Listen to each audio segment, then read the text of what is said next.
வணக்கம் குழந்தைகளே. நான் யாருன்னு உங்களுக்கு தெரியுதா? சரியா சொன்னீங்க. நான் தான் உங்க திருவள்ளுவர் தாத்தா.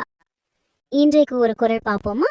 அகர முதல எழுத்தெல்லாம் ஆதி பகவன் முதற்றே உலகு. இதுக்கு அர்த்தம் என்னன்னா, அகர முதல எழுத்தெல்லாம், அதாவது எல்லா தமிழ் எழுத்துக்கும் முதல் எழுத்து ஆதான்.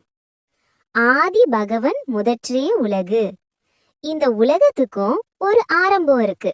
அந்த ஆரம்பம் கடவுள் தான். எப்படி எல்லா எழுத்துகளும் ஆல இருந்து ஆரம்பிக்குதோ, அது போல உலகமும் கடவுளிலிருந்து ஆரம்பிக்குது. அதனால நாமும் எதையும் தொடங்கும் போது நல்லதை நினைச்சே தொடங்கணும். இதுல இருந்து என்ன தெரிஞ்சுக்கிட்டீங்க? நல்ல ஆரம்பம் இருந்தா நல்ல முடிவுகள் தான் வரும். மறக்காம நம்ம மழலைகளின் ஒலி சேனலை சப்ஸ்கிரைப் பண்ணிடுங்க குழந்தைகளே.